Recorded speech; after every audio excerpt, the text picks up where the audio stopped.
And the number one headline is the Colts going to the Super Bowl. Wow. Boom. Wow. Colts going to win the Super Bowl. And that is no question. And that's because the big three, as coined by Edgerrin James, is how I heard it. The big three are holding people accountable in that building.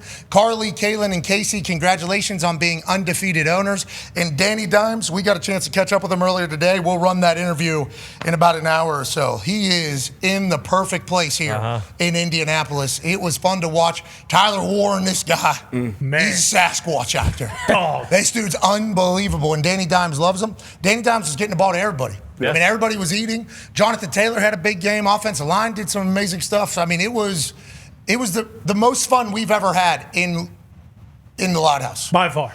Since becoming fans of the team. Like show. Sure. Like in the suite. It was spectacular, electrifying. Cam Bynum. And I said this to Danny Dimes earlier, which you'll see in the conversation about an hour from now. Cam Bynum, between every single play, was like this.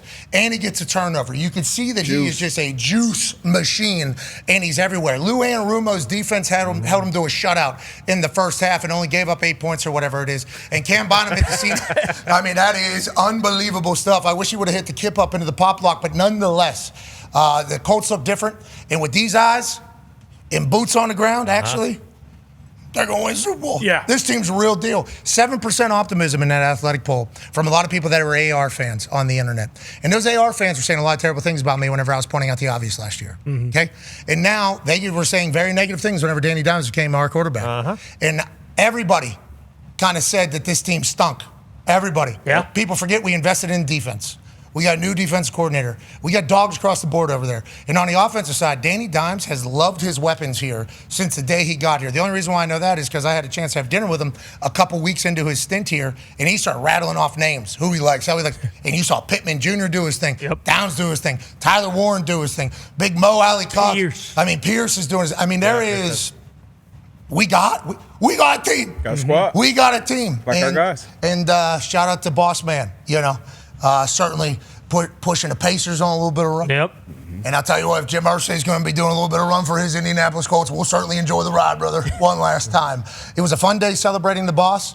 A lot of alum came back into town. Saturday night there was a gathering as well. It was a perfect weekend here in Indianapolis for the Colts, and the team looks damn good for real, Conman. Well, that's the thing, is that it was just justifying watching the entire thing because it was domination. We talked about some of the games earlier, like the Packers, they dominated the Lions start to finish. The Colts are one of those teams who dominated week one, the Dolphins, from start to finish. And when you just look at all of those weapons that you just mentioned, this is why living in Indianapolis and watching this team has been such a nightmare for the past 5 years, because this wasn't the first time they've been out on the field with all these great players, all these great receivers, all these great players on defense, and performed well. That's why it is stunk, because we've seen the potential. You see A.D. Mitchell, Pierce, Downs, Tyler Warren now, Pittman, like all those dudes have been there, minus Warren, and they haven't had a quarterback like Dan Jones. They haven't had an O-line play that well like they did yesterday. It was just a big time, like, okay,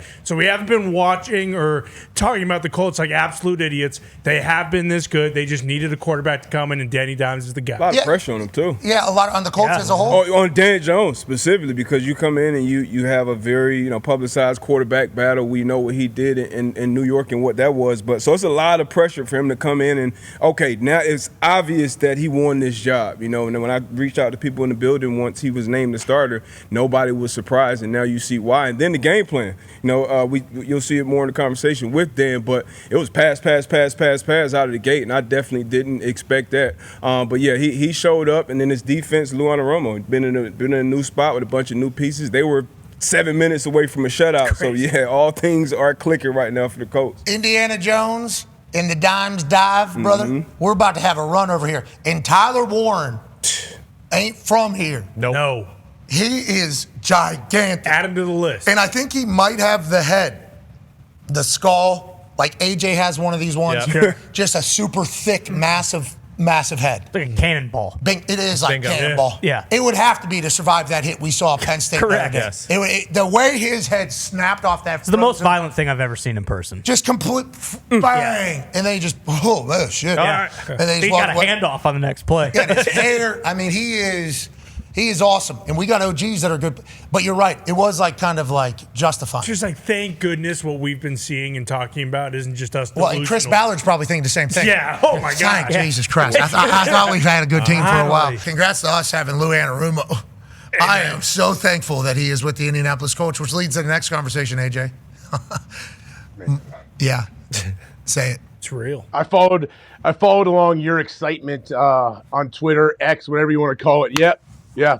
I mean, the Colts are early leaders in the clubhouse to win the Super Bowl, I would say. Let's not overreact. Okay. I mean, that was It's only the second quarter of the first game. pretty level-headed. Thank you. Yeah, You're not the only one. Austin Culley, Yeah. okay? He's now a money manager. Okay. Level-headed individual. Has to be. He quote tweets this to say, nope, it's not an overreaction. We are winning the Super Bowl. It looked different. It really did. And I know everybody else's angle is, wow, these Dolphins are the worst team ever. And that might be true. I hope not. I don't think it is. I hope it's not for the sake of the Indianapolis Colts. That is literally why I hope that. But if the Miami Dolphins are a professional football team, which we assume they will be, okay? At some point, we assume they will be. The Colts look so good in all facets. I mean, just no punts, obviously. Great coverage. Hey, Schrader hit some monster field goals. Spencer Schrader, our kicker this year, is going to be very, very good for us, I think. He needs to work on those kickoffs. So, hey, Bob, let's go. We need to work on those kickoffs. A lot of people. But, hey, the kickoff is a new weapon. That 35-yard line start is tough. But also, you can't just chip it to the 10 or the 11 and have them start at the 11 either full speed. That's not getting good at those kicks is a big deal. Schrader has such a strong leg. I think he's going to be good at that. I think if you're good at that, I think he's going to win a game. I think it's going to win a playoff game, personally. I think it's going to win a big game, this whole landing zone situation, drive, start, average conversation. But the Colts looked very good, AJ. Bynum, he's the guy. This guy is the guy, AJ. The defense looked unbelievable. Hey, also, I mean, I have a hard time not talking about Tyler Warren. There's a Baldy breakdown already on Tyler Warren. We know that. Like, this guy is killing it. But if the Colts can put this together, didn't they already say, hey, wait, there's new sheriffs in town, right? Well, here we go. Ward. We are back. Like, this is a different world now. We have, we're going to lock it down the back end. Any great defense, when the DBs, like the safeties and corners, when they are playing at a super high level, and I like when they're outspoken too. You got to have a little bit of ego about you. You got to be very, very confident as a DB, and I feel like the Colts are doing that right now through week one. Everything looked good. His throws were like, he was throwing the spots. You know, he was very much having great chemistry with his wide receivers, which make you wonder, like, if he would have got all the reps in training camp, how much further would we? Are we only at the beginning of this entire relationship because he was in a competition, so he was only getting half the amount of reps, half the amount of everything? It's like, it feels like as you're watching it and it's all going well, it's like we're at the very beginning of this. There's still so much room to grow, and I think that's possible for us. That's how a lot of fans feel. Obviously, after week 116, fan groups feel that way. Other than maybe, Cincy for sure. Cincy, but he just said gritty win. And plus, you know they're going to be all right. You got Joe Burrow, you got Jamar Chase, you got like they're going to score points. But for the Colts, I think we didn't know. I think Colts fans had no idea what it was going to look like. And then we see it and they were like, wait, this is much better than what we've been seeing over the last 5 years. This might be Gardner Minshew. Love Gardner Minshew. Sure. Gardner Minshew almost took the Indianapolis Colts to an AFC South championship and to the playoffs. One play away. He should. Gardner Minshew was in the Pro Bowl with this Shane Steichen offense. And it was like, we've seen that. And I think what yesterday was way better than that team. Way better than it all. Shane Steichen got the head coaching job because he's this offensive guru. He's this wizard. He's able to do things. And it's like Daniel Jones, I think, understands the offense, and he's making the checks and putting him in the right play, making the right decisions. It's like this offense has been unlocked, and then let's not even talk about Lou Anarumo coming over here with weapons. Lou Anarumo, when he was with the Bengals, they didn't really invest in any defensive players, invest in many of anything. But Lou Anarumo, Paisan greatness, they've invested in players for him on the defensive side. Top picks on that defensive side of the ball. A lot of money on that defensive side of the ball. So although the national narrative might have been negative, and I guess there were some online fans that were voting negative, if you watch this team over the last couple of years, you think there's good players.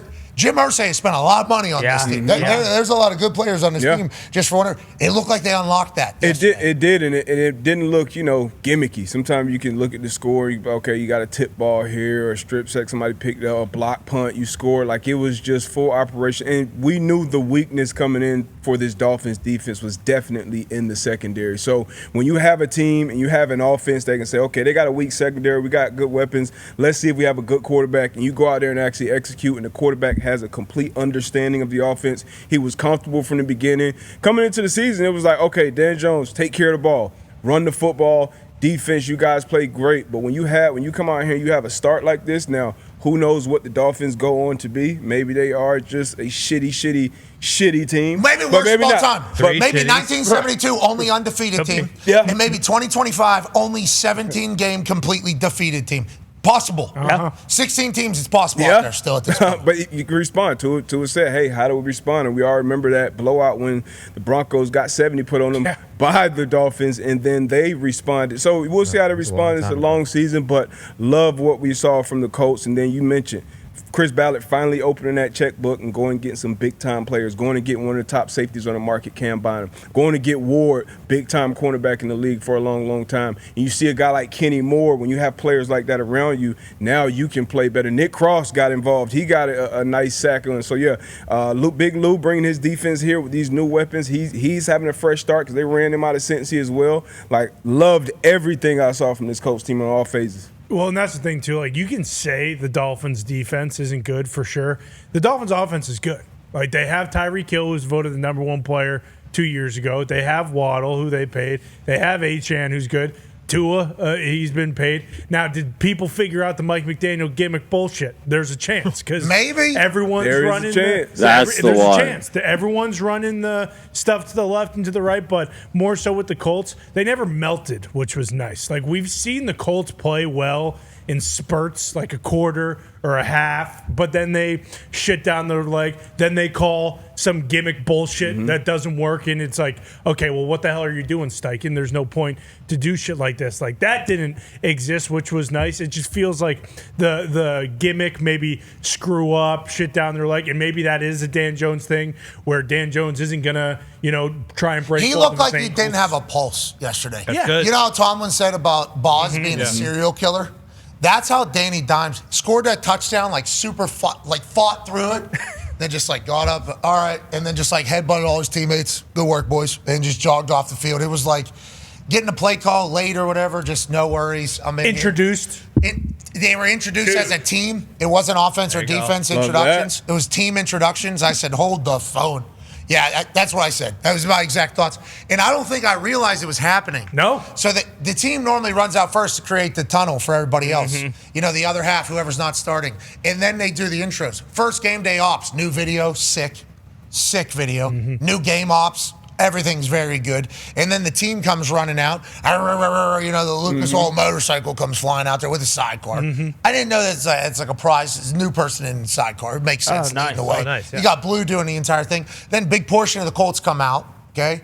And it's like, all right, now what are they doing for the starters? And I saw Zaire sprint out. Yes. I was like, okay, so the offense must be getting introduced or whatever. And I even look at Boston Connor. I go, is Danny Dimes getting introed last? Or is Jonathan Taylor? It's got to be Jonathan Taylor. We all agreed, got to be Jonathan Taylor. Then we look out and we start seeing like offensive linemen that we know running, and it's like, they just introduced the whole, love everything about this. New England.